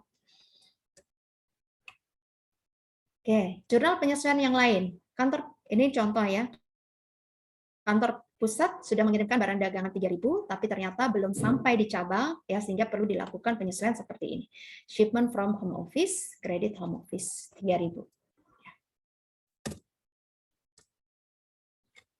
Ketika kantor pusat menerima dan mencatat Rp750 pelunasan pelanggan dari penjualan yang dicatat oleh cabang, ya, kantor pusat akan mencatat penerimaan kas dengan mendebit cash dan mengkredit branch. Ya. Jadi si kantor pusat sudah nyatat penerimaan tersebut, ya, ada cash, kredit, branch, ya. Nah, maka si kantor cabang di sini juga harus menyesuaikan pelunasan tersebut karena ini kan penjualannya di kantor cabang, ya, piutangnya dicatat di kantor cabang, tapi si konsumen bayar langsung ke kantor pusat, ya, artinya yang terima uangnya langsung kantor pusat, kantor cabang nggak tahu, gitu kan, ada pelunasan, maka di akhir periode dilakukan penyesuaian, ditemukan seperti itu, maka pada waktu rekonsiliasi, ya, dilakukan penyesuaian, berarti piutang yang sudah dilunasi langsung ke kantor pusat tadi ya kita kurangkan, ya, kita catat home office credit account receivable. Penyesuaian yang lain, contoh misalnya cabang membeli peralatan 1.000 nih nilainya. Pencatatan peralatan dilakukan oleh kantor pusat dan kantor pusat belum mendapatkan notifikasi dari cabang, ya. Kantor cabang jadi maksudnya gini, cabang udah beli, ya, tapi harusnya pembukuan itu dilakukan di kantor pusat, ya, harusnya kan seperti ini, ya. Ini berarti pembelian peralatan oleh si kantor cabang, ya, harusnya ini kan cabang mencatat home office credit cash, ya, equipment-nya dicatatnya di kantor pusat, equipment credit branch harusnya gitu, ya. Ini sudah dicatat nih oleh si kantor cabang, tapi yang ininya belum. Nah, ya, makanya penyesuaiannya dia lakukan penyesuaian seperti ini, ya kan? Ini kan tadi ya. Yang mana tadi? Ini ya. Jadi debit home office credit cash sudah di jurnal sebelumnya ya. Pada waktu rekonsiliasi ketahuan bahwa si cabang belum notis ke kantor pusat bahwa dia sudah melakukan pembelian peralatan. Maka di akhir bulan pada waktu penyesuaian kantor pusat tinggal mencatat dia menjurnal equipment credit branch. Oke. Nah, udah ya. Mungkin sampai di sini dulu penjelasan dari saya. Untuk nanti yang penggabungan, kemudian yang ada masalah khusus minggu depan ya. Kita coba untuk pelatihan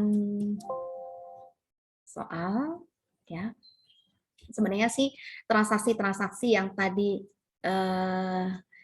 saya jelaskan ini ya. Kita coba untuk langsung menjurnal ya.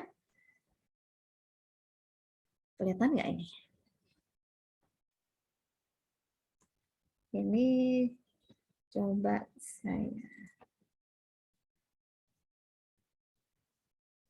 saya kirim ke grup dulu ya.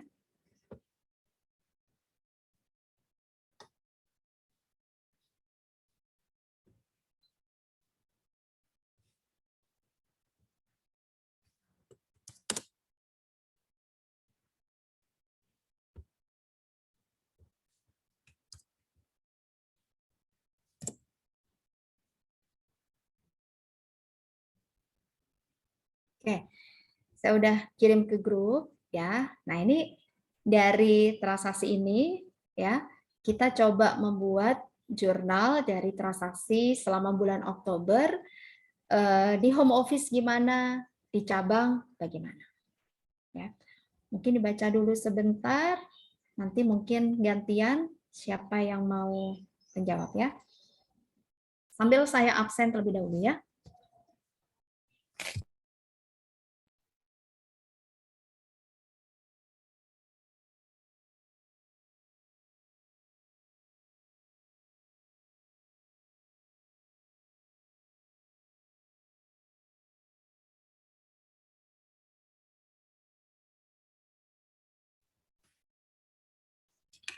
Abdul Basir, adakah?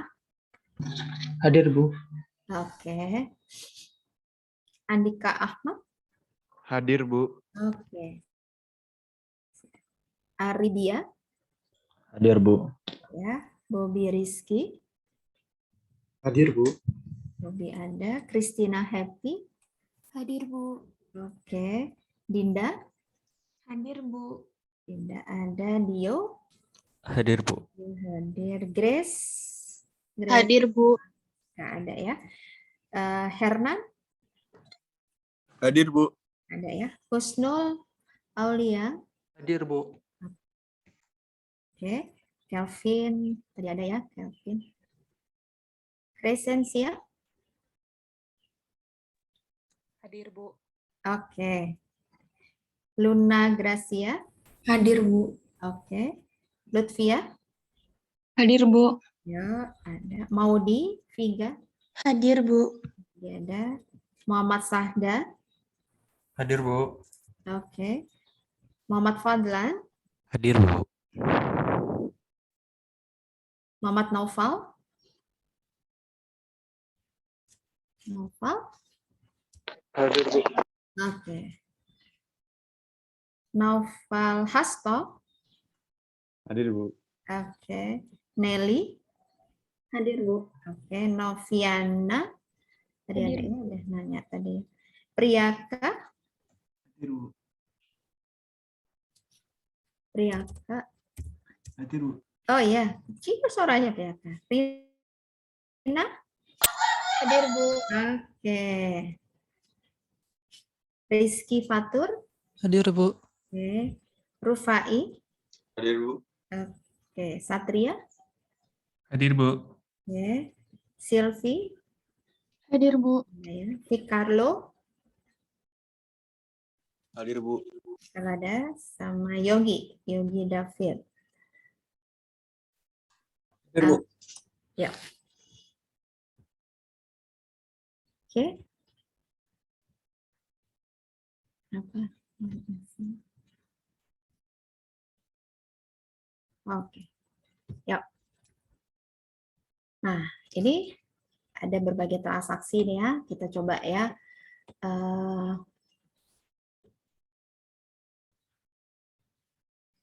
Nih, pada tanggal 1 Oktober 2010, PT Maju Jaya membuka cabang pertamanya di Surabaya. Cabang berikutnya akan dibuka tahun depan ya. Pembukuan dilakukan di cabang dan laporan keuangan cabang disusun setiap akhir bulan dan dikirimkan ke kantor pusat ya. Barang dagangan ditagih pada harga pokoknya. Jadi kita masih yang tadi saya bilang di harga pokoknya belum ada markup ya. Nanti yang kalau ada markup-nya nanti minggu depan ya. Barang dagangan ditagih pada harga pokok, peralatan dicatat pada pembukuan kantor pusat. Nah, ini berarti untuk peralatan dicatatnya di pembukuan kantor pusat ya. Walaupun mungkin yang bayarnya adalah kantor cabang ya. Cabang akan dikenakan biaya investasi sebesar 6% atas investasi kantor pusat yang dibayarkan setiap awal bulan ya. Atau setiap bulan lah. Setiap bulan akan bayar dia ada biaya investasi ya. Oke, kita lihat di sini. Berikut adalah transaksi yang ada di cabang ya. Tanggal 1 Oktober. Ada yang mau jawab kah? Izin, Bu. Izin, Bu. Siapa? Izin, Bu. Tadi Noval atau Christina? Noval? Ya, silakan. Boleh, Bu. Ya. Untuk yang 1 Oktober itu, untuk yang pusat, kita jurnal branch pada cash, Bu. Debit branch. Debit Ini berarti, branch pada ini berarti tanggal cash 1 Oktober ya. Oke, debit branch. kreditnya cash. Branch Surabaya ya. Terus Cash kredit sebesar cash 6.000. sebesar 6.000. 6.000. Oke. Terus di branch-nya cash pada Yes, home office, Bu. home office ya. Terus 6.000. Ya. Oke. Kita lihat berikutnya sekarang. Ya. Ini.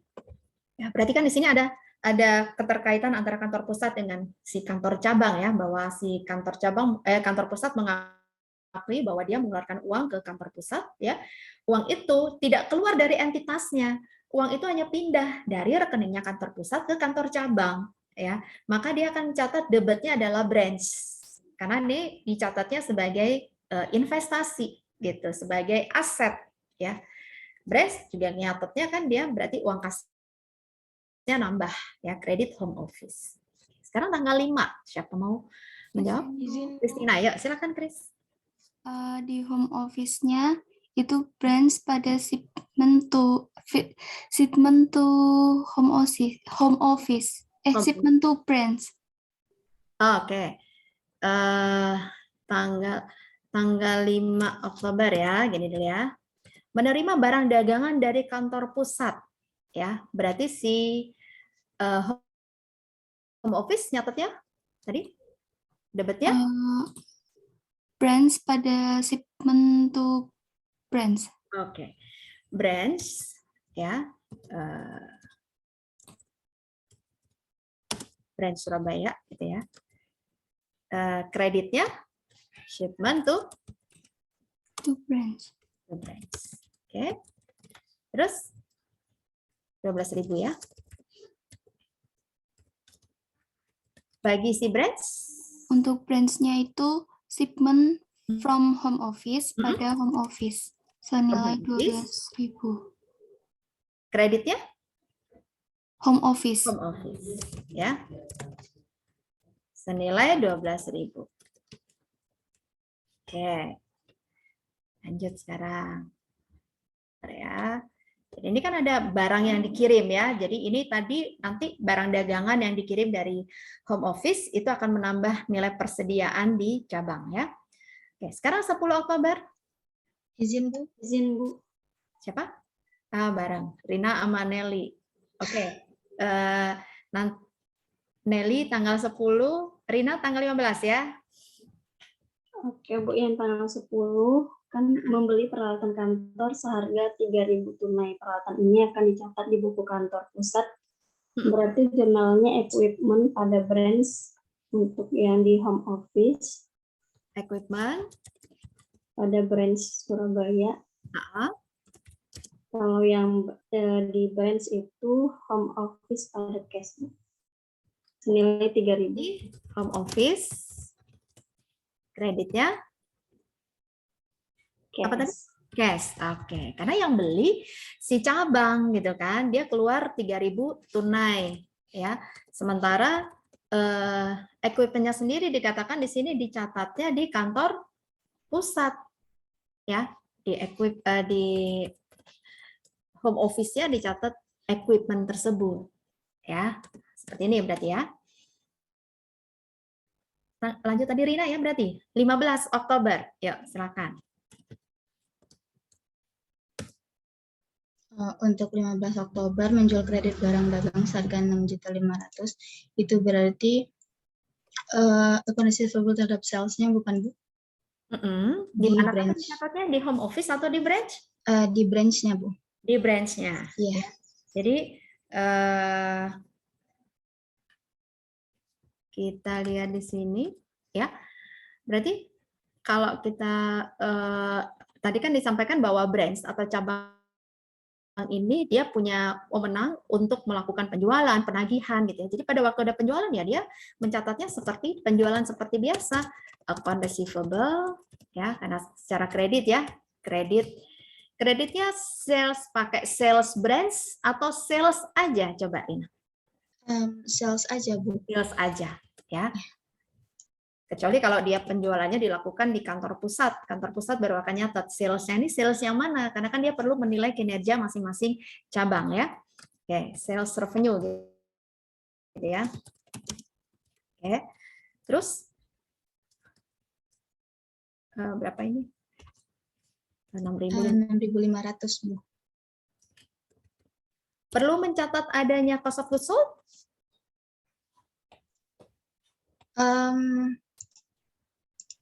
Tidak ya, Bu. Enggak. Kenapa? Iya. Karena asumsinya dia pakai apa nih? Asumsinya periodik, Bu. Oke, itu ya. Jadi kenapa di sini nggak ada cost of goods sold credit inventory? Karena memang kan dia asumsi pencatatan yang ada di sini ini dia menggunakan metode periodik ya. Oke. Lanjut tanggal 17. Izin, Bu. Luna. Tadi ada Jurnalnya di cabang cash pada account receivable ya, Bu. 17 Oktober. Oke.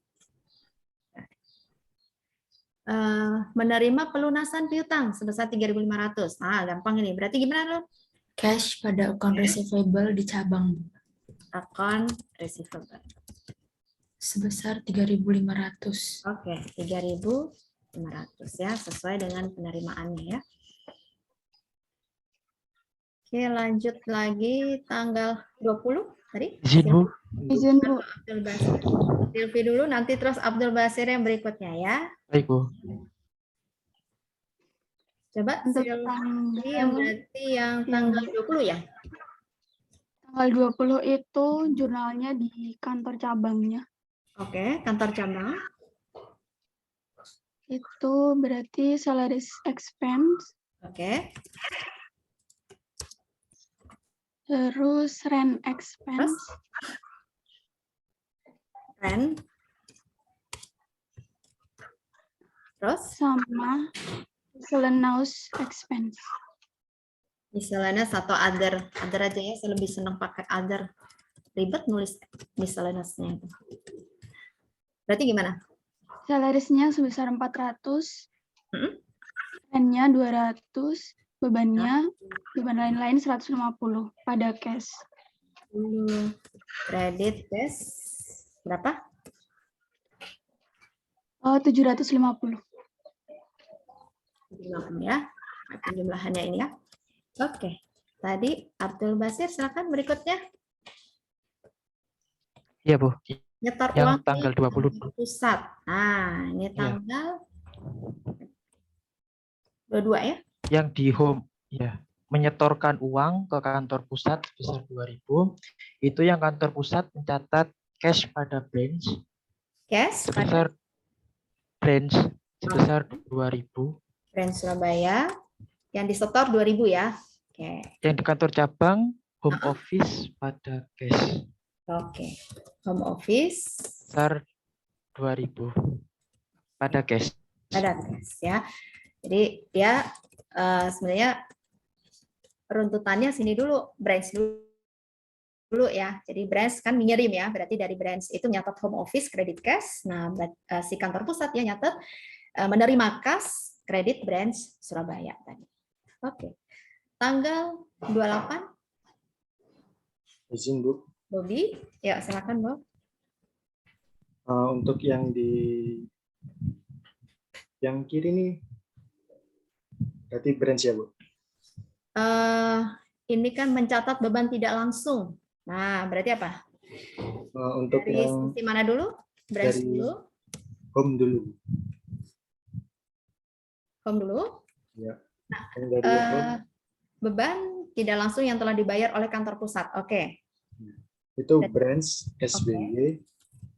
Branch Surabaya misalnya. Terus? Terus kreditnya itu ada prepaid insurance. Oke. Prepaid insurance. 35. Oke. Terus? Kemudian depreciation expense. Depreciation expense. 50. 50. Kemudian ada tax payable. Oke. Tax. 25. Kemudian ada advertising expense 300. Kalau insurance tadinya prepaid, ini berarti expense atau prepaid juga? Yang iklan Bu. Iya.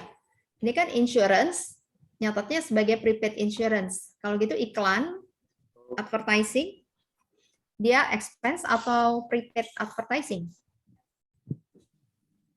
Expense bukan Bu?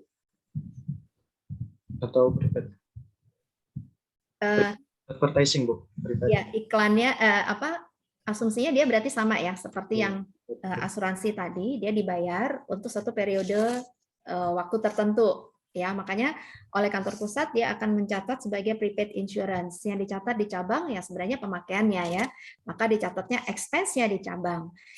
Advertising pun begitu, karena kan kita nggak tahu dia iklannya itu akan ditayangkan kapan. Memang di sini informasinya harusnya lebih panjang ya, sama seperti waktu kita pelajarin di pengantar akuntansi mengenai prepaid ya, itu kan dijelaskan ya. Jadi dibayar di depan, iklan untuk suatu periode waktu tertentu gitu ya. Jadi nyatatnya di sini kalau pelakuannya harus sama. Kalau yang atas prepaid insurance berarti bawah juga harus prepaid advertising. Kalau yang atas memang dicatatnya disepakati insurance expense, berarti bawah juga sama expense ya. Jadi konsisten aja. Karena sebenarnya kan mereka sama. Kita bayarnya di depan, terus pemakaiannya itu kan di belakang ya. Artinya tergantung dari berapa jumlah yang diakui. Kalau insurance berarti tergantung dari periode waktu yang berlalu. Kalau iklan berarti tergantung dari berapa yang sudah ditayangkan gitu ya. Ini kalian mau pakai prepaid ataupun mau pakai expense boleh, tapi konsisten aja ya. Kemudian ada interest expense Bu. Oke, ada interest 90. Beban bunga ya. Berapa? 90 Bu. 90 ya. Oke. Oke. Berapa totalnya?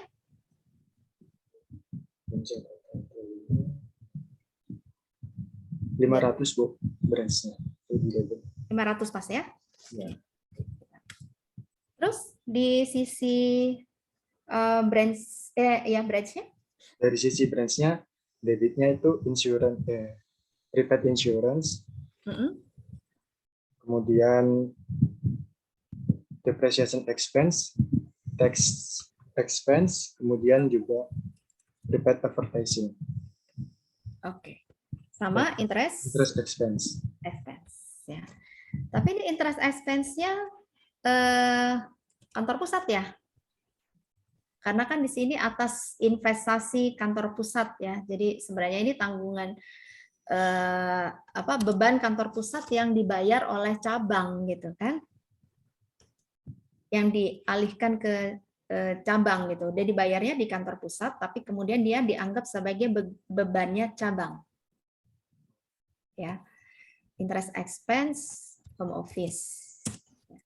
Tadi ya tax expense ya.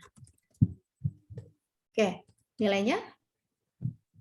Nilainya masih sama, Bu. Sama ya, ini yang ini. Kreditnya? Kreditnya home office. Ya, oke. 500 ya. Bu, Ya. Bu, itu yang prepaid insurance sama prepaid Gimana, Deli? advertising nggak jadi expense ya, Bu?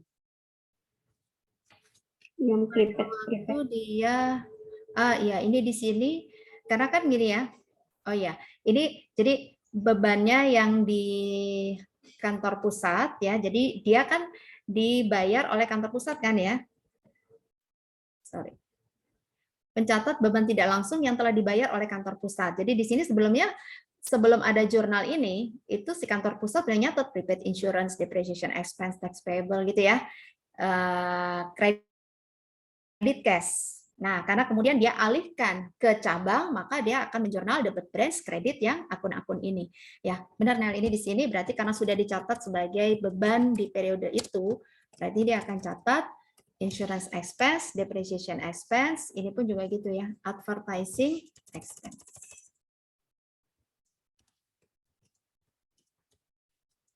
Oke. Nah, ini expense semua ya. Berikutnya tanggal 31. Yuk.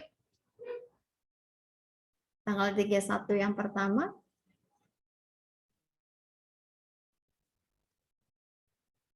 Membuat jurnal penyesuaian. Nah, barang dagangan yang masih ada di cabang adalah 8.400. Nyatet dulu, ini jurnalnya cuma satu. Nanti yang 31 Oktober berikutnya jurnal penutup. Itu jurnalnya ada 2. Terakhir mencatat laba rugi. Jurnalnya 2 kanan kiri, cabang sama itu home office. Silakan yang mau menjawab nih. Kok stop?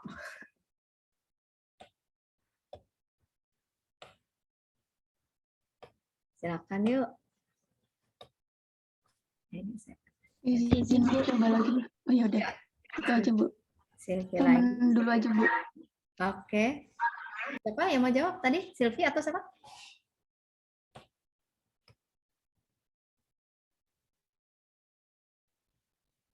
Silakan. Izin Bu. Oh, Grace. Ya, silakan Grace. Jurnal penyesuaian, jadi barang dagang yang masih ada di cabang berarti pending inventory-nya. Jadi di jurnal di branch-nya, Bu. Di branch-nya. Oke. Jurnalnya apa? Merchandise inventory ending pada income summary. Oke. Ini aja jurnalnya cuma satu. Merchandise inventory atau inventory gitu ya. Ini sesingkat gini aja ya. Tapi dia ending. Terus kreditnya? Income summary. Tadi apa? Income summary. Oke. 8.400. Oke, 8.400. Yuk. Oke, sekarang 31 Oktober berikutnya. Closing entries untuk di cabangnya. Berarti kan ini transaksi cabang nih kan? Nah, ya silakan. Ada yang mau jawab? Ada 2 jurnal. Menutup seluruh sales, kedua menutup seluruh expense. Itu aja. Izin Bu. Ya, silakan. Jurnal yang di cabang Bu. Sales pada income summary. Ya, ini ya. Pertama sales revenue, credit, income summary. Oke. Berapa ini? Sebesar salesnya 6.500. Oke, sesuai sales yang ada di atas tadi ya. Nilainya 6.500. Terus, apalagi? Kemudian income summary. Lutfia? Debitnya income summary. Oke. Kreditnya? Expense-nya yang pertama shipment from home office. Oke. Jadi ini kan kita mau menutup. Nah, ini ya, shipment from home office. Terus seluruh expense ini tadi ya. Oke. Ini pertama, shipment from home office. Ini tujuannya sebenarnya untuk mengetahui nanti berapa cost of goods sold kan. Berapa ini? 12.000. 12.000. Kemudian ada salaries expense. Salary. Yang ya Bu di atasnya. Yang ini. Salaries, rent sama Salary, rent, dan other. Other-nya enggak Bu. Other-nya enggak di close. Cuman operasional ya Bu. Seluruh expense harus di close kan? Harus ditutup ya.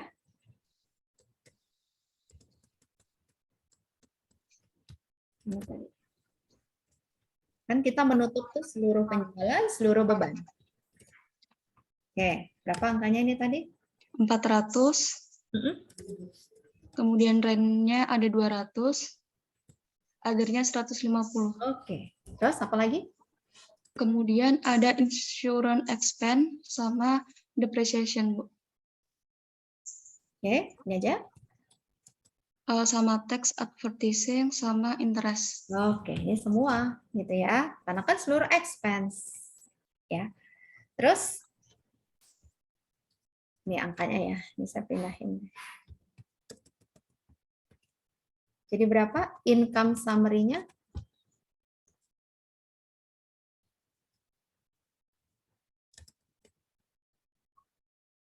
$13.250.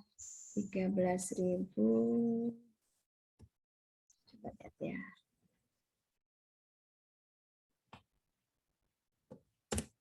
Oke, 13.250. Ya. Oke. Makasih tadi Lutfia. Satu lagi? Izin Bu. Ya, silakan. Muhammad Sadar. Yang terakhir ini menutup income summary. Yang di branch dulu income summary-nya berarti yang kredit itu 8.400 tambah 6.500 dikurangi 13.250. Income summary gimana? 8.400 itu yang dari merchandise ditambah sales. Ya. Ya, dikurang yang 13.250. Oke. Nih. Ya. Terus kreditnya home. Kreditnya apa? Home office. Home office ya. Sama ya. Terus yang home office-nya itu branch sama income. Kreditnya? Branch income.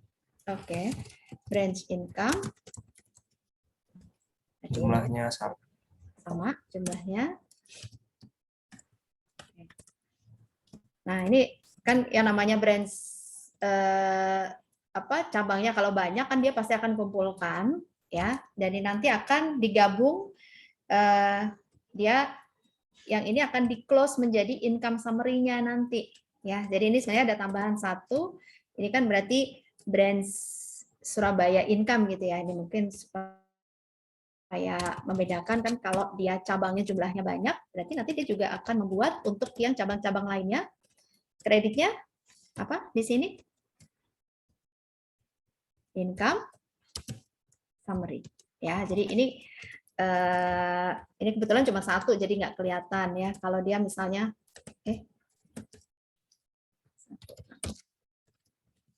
kalau dia misalnya jumlah cabangnya banyak, apalagi nanti ada kantor pusat ya juga. Nah, ini akan digabung-gabungin, ini nanti ada branch Surabaya Income, nanti ada branch dari yang mana, kemudian ada income dari kantor pusat ya untuk menjadi kredit income summary ya, nanti baru masuk ke return earnings gitu ya. Oke. Ada yang mau ditanya di sini? Ini sebenarnya kalau untuk laba kita juga bisa melihat dari namanya laba itu kan di sini berarti sales dikurangi cost of goods sold ya, dikurangi dengan seluruh expense ya.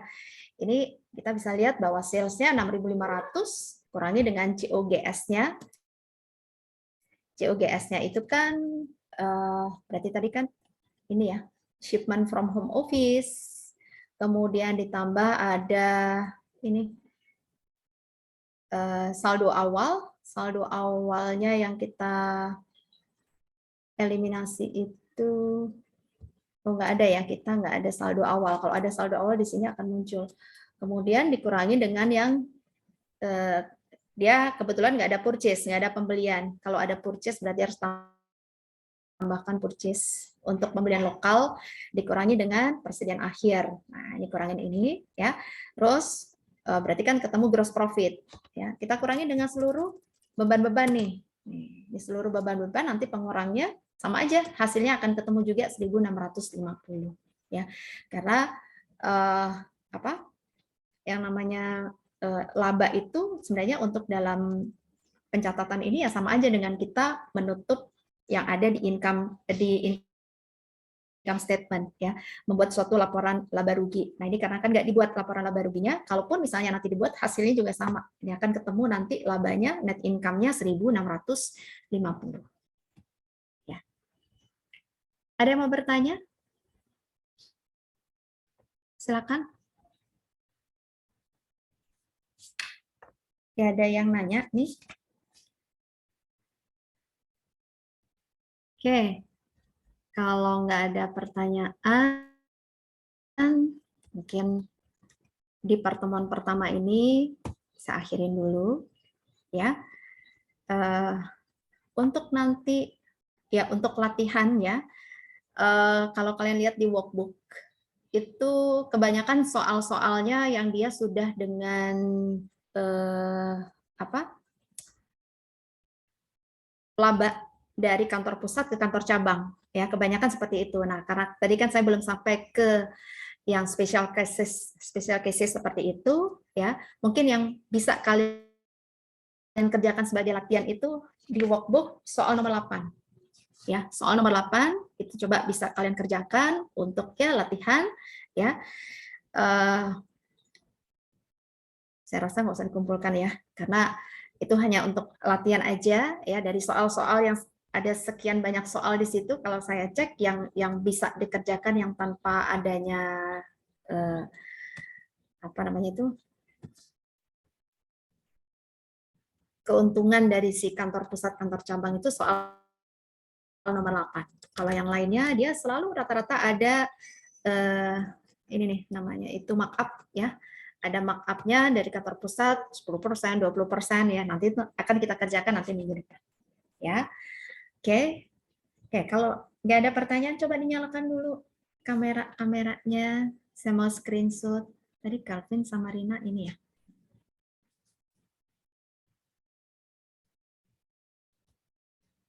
Ya, saya screenshot dulu sebentar ya. 1, 2, 3. Oke, ya.